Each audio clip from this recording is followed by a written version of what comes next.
Hello friends, मैं विनय निर्भीक। Friends, आपका फिर से चैनल में स्वागत है। फ्रेंड्स, रोज़ की तरह आज एक बार फिर लेकर के आ गया हूँ डेली करंट अफेयर्स। आज 25 अप्रैल 2020 है। आज भी हम राष्ट्रीय समाचार से स्टार्ट करेंगे बिल्कुल नए अंदाज में, विदाउट ऑब्जेक्टिव, ओनली डिस्क्रिप्टिव। ठीक है, तो पहले देखते हैं क्या है। यूएनओडीसी ने भारत में लॉकडाउन लर्नर्स सीरीज का किया शुभारंभ। संयुक्त राष्ट्र मादक पदार्थ एवं अपराध कार्यालय union Nations office on drugs and crimes ने अपनी प्रमुख पहल एजुकेशन फॉर जस्टिस के अंतर्गत भारत में लॉकडाउन लर्नर्स सीरीज़ का शुभारंभ किया है। लॉकडाउन लर्नर्स सीरीज़ भारत में शिक्षकों और छात्रों के साथ ऑनलाइन संवादों करने के लिए शुरू की है। लॉकडाउन लर्नर्स सीरीज़ कोविड-19 के कारण सतत विकास लक्ष्य, शांति, न्याय और सशक्त संस्थाएं पर पड़ने वाले प्रभाव पर जोर देने के लिए आरंभ की गई है। तो लॉकडाउन लर्नर शुरुआत किसने की है? यूएनओडीसी, जिसका फुल फॉर्म क्या है? United Nations office on drugs and crimes, जिसे हिंदी में कहते हैं संयुक्त राष्ट्र मादक पदार्थ एवं अपराध कार्यालय। तो ये आपको याद होना चाहिए फ्रेंड्स। ठीक है, अब इसमें देख लो और क्या क्या याद करने लायक है इससे रिलेटेड। तो उपरोक्त समाचारों से आने वाली परीक्षाओं की महत्वपूर्ण तथ्य। ड्रग्स और अपराधों पर संयुक्त राष्ट्र कार्यालय के महानिदेशक कौन है? घड़ा फाथीवाली। तो ये आपको याद होना चाहिए फ्रेंड्स कि ड्रग्स और अपराधों पर संयुक्त राष्ट्र कार्यालय के महानिदेशक कौन है? घड़ा फाथीवाली। अब नेक्स्ट देख लेते हैं। जम्मू एंड कश्मीर राज्य विधिक सेवा प्राधिकरण ने serve the seniors initiative helpline सेवा की शुरू। जम्मू और कश्मीर राज्य विधिक सेवा प्राधिकरण JKSLSA ने सर्व द सीनियर्स इनिशिएटिव के तहत एक हेल्पलाइन सेवा शुरू की है। इस हेल्पलाइन को शुरू करने का उद्देश्य अकेले रहने वाले वरिष्ठ नागरिकों की मदद करना, जो इस संकट की इस घड़ी में दवा, किराने का सामान और अन्य जरूरी वस्तुएं लाने में असमर्थ हैं। यह पहल संरक्षक इन चीफ न्यायमूर्ति गीता मित्तल और राज्य विधिक सेवा प्राधिकरण के कार्यकारी अध्यक्ष न्यायमूर्ति राजेश बिंदल के मार्गदर्शन में काम करेगी। तो अब इसमें देख लेते हैं क्या क्या हमको जानने लायक है एग्जाम के लिए। तो उपरोक्त समाचारों से आने वाली परीक्षाओं के लिए महत्वपूर्ण तथ्य। जम्मू कश्मीर के लेफ्टिनेंट गवर्नर कौन है? जम्मू कश्मीर के लेफ्टिनेंट गवर्नर गिरीश चंद्र मुर्मू। ये लगभग सभी को मालूम होगा, कई बार ये करा चुका हूँ। ठीक है, लद्दाख के लेफ्टिनेंट गवर्नर कौन है? अब जान लेते हैं क्योंकि दोनों एक ही में थे पहले। तो राधा कृष्ण माथुर। तो ये फ्रेंड्स बहुत इंपॉर्टेंट क्वेश्चन है, कई बार एग्जाम में पूछा भी जा चुका है। जम्मू कश्मीर के लेफ्टिनेंट गवर्नर कौन है? गिरीश चंद्र मुर्मू। और लद्दाख के लेफ्टिनेंट गवर्नर कौन है? राधा कृष्ण माथुर। हम नेक्स्ट देखते हैं। CSIR IGIB ने विकसित की कम लागत वाली कोविड-19 टेस्ट किट फेलुदा। वैज्ञानिक एवं औद्योगिक अनुसंधान परिषद CSIR और institute of genomics and integrative biology IGIB ने मिलकर कम लागत में कोविड-19 टेस्ट करने वाली फेलुदा किट विकसित की है। यह टेस्टिंग किट दो वैज्ञानिकों डॉक्टर सौविक मैती और डॉक्टर देवज्योति चक्रवर्ती द्वारा विकसित की गई है। इस टेस्टिंग किट से प्राइवेट लैब में RT-PCR टेस्ट के लिए खर्च होने वाले 4500 रुपये की तुलना में केवल 500 रुपये खर्च होने की उम्मीद है। ये RT-PCR फ्रेंड्स, ये कोविड-19 टेस्ट का नाम है। यही एकलौता टेस्ट है जिससे पता चल पाता है कि किसी को कोरोना वायरस है कि नहीं है। ठीक है, तो आपको याद होना चाहिए कि जो फेलुदा टेस्ट किट है इसे किसने विकसित किया है? तो CSIR और IGIB मिलकर, यानी कि CSIR क्या होता है? वैज्ञानिक एवं औद्योगिक अनुसंधान परिषद और institute of genomics and integrative biology, जिसका IGIB शॉर्ट में बोलते हैं। और इसमें दो वैज्ञानिक कौन है? तो जो वैज्ञानिक है डॉक्टर सौविक मैती और डॉक्टर देवज्योति चक्रवर्ती। ये आपको याद होना चाहिए। तो फेलुदा किट। ठीक है, अब देख लो उपरोक्त समाचार से आने वाली परीक्षाओं के लिए महत्वपूर्ण तथ्य। वैज्ञानिक और औद्योगिक अनुसंधान परिषद के महानिदेशक कौन है friends? Shekhar C Monday. Institute of genomics and integrative biology के निदेशक कौन है? अनुराग अग्रवाल। तो आपको याद होना चाहिए फ्रेंड्स दोनों। तो वैज्ञानिक और औद्योगिक अनुसंधान परिषद के महानिदेशक यानी कि CSIR के महानिदेशक कौन है? Shekhar C Monday. Institute of genomics and integrative biology के निदेशक यानी कि IGIB के निदेशक कौन है? अनुराग अग्रवाल। अब देखते हैं फ्रेंड्स समझौता संबंधित कुछ खबरें। NIIT की सहयोगी कंपनी ने US आधारित एडटेक कंपनी के साथ किया करार। राष्ट्रीय सूचना प्रौद्योगिकी संस्थान national institute of information technology NIIT ने घोषणा की कि उसकी अमेरिका स्थित सहयोगी कंपनी ने US आधारित शिक्षा प्रौद्योगिकी एडटेक कंपनी के साथ एक प्रबंधित सेवा समझौते पर हस्ताक्षर किए हैं। इस समझौते के तहत कंपनी शिक्षा प्रदाताओं को आभासी सेवाएं प्रदान करेगी। समझौते की अवधि 5 वर्ष की होगी। हाल ही में कोविड-19 महामारी के कारण और लॉकडाउन के परिणाम स्वरूप वैश्विक स्तर पर ऑनलाइन पाठ्यक्रमों की मांग में तेज़ी से उछाल आया है। सही बात है ये। तो आपको अब ये भी याद करना पड़ेगा कि एडटेक कंपनी के साथ कौन करार कर रहा है? तो NIIT के सहयोगी कंपनी जो है उसका नाम क्या है? राष्ट्रीय सूचना प्रौद्योगिकी संस्थान, यूनाइटेड फुल फॉर्म हो गया। ठीक है, तो वो घोषणा की क्या है कि उसकी जो अमेरिका से सहयोगी कंपनी है, क्या नाम है? US आधारित शिक्षा प्रौद्योगिकी यानी एडटेक। तो कंपनी के साथ एक प्रबंधित सेवा समझौते पर हस्ताक्षर किए, यानी कि जो ये NIT, इसका नाम नहीं दिया है, NIIT की जो सहयोगी कंपनी है वो US आधारित एडटेक कंपनी केवल वो करार किया, इसका नाम इसमें नहीं है। ठीक है फ्रेंड्स, अब इसमें देखो उपरोक्त समाचार से आने वाली परीक्षाओं के लिए महत्वपूर्ण तथ्य। एनआईआईटी का मुख्यालय कहाँ फ्रेंड्स? गुरुग्राम हरियाणा में है फ्रेंड्स। एनआईआईटी के सीईओ कौन है? सरनेस लल्ला। तो फ्रेंड्स ये नया क्वेश्चन है। एनआईआईटी का मुख्यालय कहाँ है? गुरुग्राम हरियाणा में। और एनआईआईटी के सीईओ कौन है? सरनेस लल्ला। ठीक है, अब देख लेते फ्रेंड्स बैठक एवं सम्मेलन। बांग्लादेश में भारतीय उच्चायोग ने व्यापार संवर्धन पर वेबिनार का किया आयोजन। बांग्लादेश में स्थित भारतीय उच्चायोग और भारतीय Bangladesh chambers of commerce and industry IBCCI ने संयुक्त रूप से व्यापार संवर्धन पर एक वेबिनार का आयोजन किया। बांग्लादेश में भारत के उच्चायुक्त रीवा गांगुली दास ने भारत और बांग्लादेश के कारोबार जगत के प्रतिनिधियों से दुनिया में कोरोना महामारी के चलते उत्पन्न हुए आर्थिक परिदृश्य के लिए नए विचारों को साझा करने का आह्वान किया। उपरोक्त समाचारों से आने वाली परीक्षाओं के लिए महत्वपूर्ण तथ्य। तो बांग्लादेश के प्रधानमंत्री लगभग सभी को मालूम है, शेख हसीना। राजधानी ढाका सब कोई जानता है। मुद्रा टाका ये भी सब कोई जानता है। ठीक है, अब नेक्स्ट देखते हैं विज्ञान और प्रौद्योगिकी से संबंधित कुछ प्रश्न। तो भारत की पहली कोविड-19 नमूना संग्रह मोबाइल लैब का हुआ शुभारंभ। रक्षा मंत्री राजनाथ सिंह ने वीडियो कॉन्फ्रेंस के माध्यम से कोविड-19 नमूनों को इकट्ठा करने वाली भारत की पहली मोबाइल लैब लॉन्च की है। भारत की पहली कोविड-19 नमूनों को एकत्र करने वाली मोबाइल लैब का नाम मोबाइल BSL-3 VRDL लैब रखा गया है। उपरोक्त समाचारों से आने वाली परीक्षाओं के लिए महत्वपूर्ण तथ्य।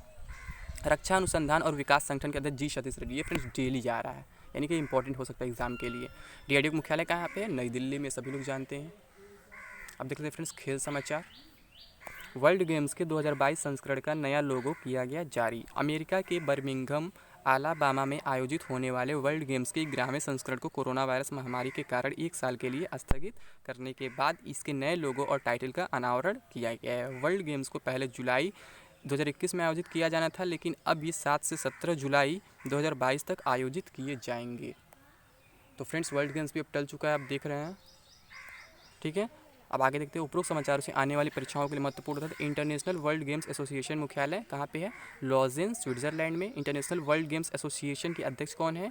जोस पेरू रेना लोपेज। तो ये आपको याद होना चाहिए फ्रेंड्स, ये नया क्वेश्चन है। ठीक है, तो इंटरनेशनल वर्ल्ड गेम्स एसोसिएशन मुख्यालय कहाँ है? लॉजेन, स्विट्जरलैंड में। इंटरनेशनल वर्ल्ड गेम्स एसोसिएशन के अध्यक्ष Jose Perurena Lopez. International world games association के मुख्य कार्यकारी अधिकारी CEO कौन है फ्रेंड्स? तो जोवाचिम गोसो। ठीक है, तो आपको ये याद होनी चाहिए friends, international world games association के मुख्य कार्यकारी अधिकारी यानी कि CEO कौन है? जोवाचिम गोसो। हमने देखते हैं ईरान के अलिर्जा फिरोजा ने बंटर ब्लिट्ज कप के फाइनल में मैग्नस कार्लसन को दी मात। 16 वर्ष के ईरानी शरणार्थी अलिर्जा फिरोजा ने बंटर ब्लिट्ज कप 2020 के फाइनल में विश्व शतरंज चैंपियन मैग्नस कार्लसन को हराकर $14,000 के पुरस्कार पर कब्जा कर लिया है। मूल रूप से ईरानी फिरोजा वर्तमान में पेरिस में रह रहे हैं और वह अंतर्राष्ट्रीय शतरंज प्रतियोगिता को नियंत्रित करने वाली संस्था फेडरेशन इंटरनेशनल डेस इकेक्स फाइट से 2700 की रेटिंग तक पहुंचने वाले दूसरे सबसे कम उम्र के खिलाड़ी हैं। वे वर्ल्ड रैंकिंग में 21वें स्थान पर हैं। तो फ्रेंड्स ये काफ़ी इंपॉर्टेंट हो जाता है कि ईरान के अलिर्जा फिरोजा ने बंटर ब्लिट्ज कप के फाइनल में मैग्नस कार्लसन को दी मात। ठीक है, उपरोक्त समाचारों से आने वाली परीक्षा में महत्वपूर्ण थे। फाइड मुख्यालय कहाँ पे है? लॉजेन, स्विट्जरलैंड में है। ये नया क्वेश्चन है फ्रेंड्स, ये अभी तक नहीं आया है। ठीक है, फाइड के राष्ट्रपति कौन है? तो अर्काडी डोरकोविच। तो याद रखिए फाइड के राष्ट्रपति अर्काडी डोरकोविच। फाइड की स्थापना कब हुई थी? तो 20 जुलाई 1924 को। ठीक है, अब देख लेते हैं महत्वपूर्ण दिन फ्रेंड्स। तो राष्ट्रीय पंचायती राज दिवस जो कल अभी मनाया गया 24 अप्रैल को। देश भर में हर साल 24 अप्रैल को राष्ट्रीय पंचायती राज दिवस मनाया जाता है। पंचायती राज मंत्रालय द्वारा राष्ट्रीय पंचायती राज दिवस अथवा राष्ट्रीय स्थानीय स्वशासन दिवस का आयोजन किया जाता है। देश में पहली बार अप्रैल 2010 में राष्ट्रीय पंचायती राज दिवस या राष्ट्रीय स्थानीय सरकार दिवस मनाया गया था। उपरोक्त समाचार से आने वाली परीक्षाओं के लिए महत्वपूर्ण तथ्य। केंद्रीय पंचायती राज मंत्री नरेंद्र सिंह तोमर, ये ऑलमोस्ट सभी को मालूम होंगे। ये मंत्रालय तो आप लोग को याद ही होना चाहिए कौन किस विभाग के मंत्री हैं। ठीक है, तो केंद्रीय पंचायती राज मंत्री कौन है? नरेंद्र सिंह तोमर। शांति के लिए बहुपक्षीयता एवं कूटनीति हेतु अंतर्राष्ट्रीय दिवस 24 अप्रैल। The international day of multilateralism and diplomacy for peace. शांति के लिए बहुपक्षीयता एवं कूटनीति हेतु अंतर्राष्ट्रीय दिवस 24 अप्रैल, यानी आज यहाँ लिखा है तो ये कल का है, तो कल दुनिया भर में मनाया गया। पहली बार शांति के लिए बहुपक्षीयता एवं कूटनीति हेतु अंतर्राष्ट्रीय दिवस संयुक्त राष्ट्र UN द्वारा 24 अप्रैल 2019 को मनाया गया था, यानी इस बार अभी दूसरी बार मनाया गया है। ठीक है, कौन सा डे है? The international day of multilateralism and diplomacy for piece, यानी शांति के लिए बहुपक्षीयता एवं कूटनीति हेतु अंतर्राष्ट्रीय दिवस।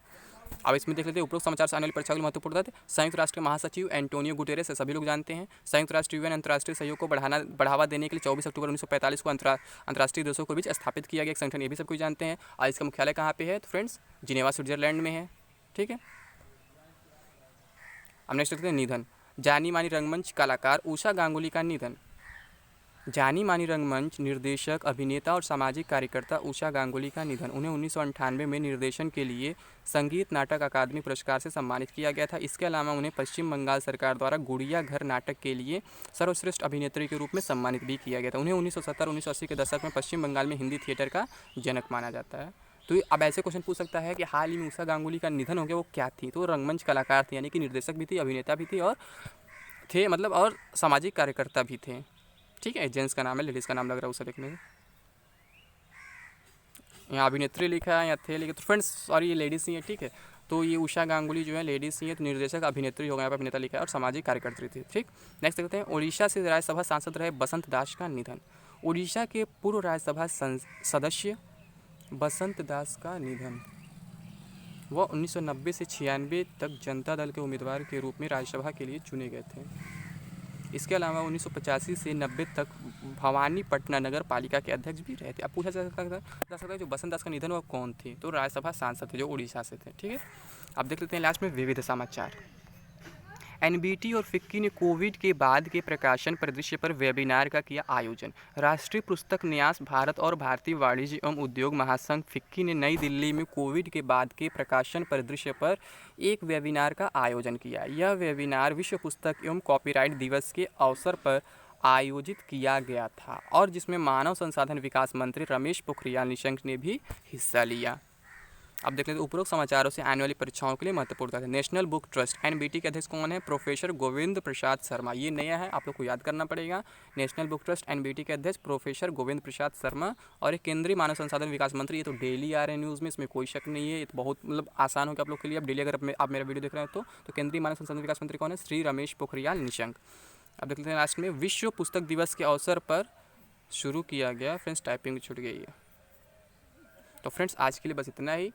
और बाकी अब जो भी अगर आप वीडियो देख लिए लास्ट तक, अगर वीडियो पसंद आई है तो इसे लाइक करें, कमेंट करें, अधिक से अधिक शेयर करें। अगर अभी तक चैनल को आपने सब्सक्राइब नहीं सब्सक्राइब करें, इसके साथ साथ बेल आइकन बटन दबाना ना भूलें ताकि आपको लगातार नोटिफिकेशन मिलता रहे और आप मेरा वीडियो सबसे पहले देख सकें। और फ्रेंड्स रही बात पीडीएफ की, तो उसका लिंक आपको डिस्क्रिप्शन बॉक्स में मिल जाएगा। व्हाट्सएप ग्रुप का एक, वहाँ पे आप पीडीएफ वहाँ से पा सकते हैं। उस ग्रुप को ज्वाइन करने के बाद, ग्रुप का नाम है यूपी लेखपाल एग्जाम 2021, उस ग्रुप में आप ज्वाइन करके उस पीडीएफ को डाउनलोड कर सकते हैं। वहाँ से फिर आप बाद में आप पढ़ सकते हैं। और फ्रेंड्स अगर अभी तक ने आपने हमको फेसबुक, इंस्टा, ट्विटर फॉलो नहीं किया तो वहाँ भी फॉलो कर सकते हैं। उन सभी के लिंक भी आपको डिस्क्रिप्शन बॉक्स में मिल जाएगा। Thank you friends.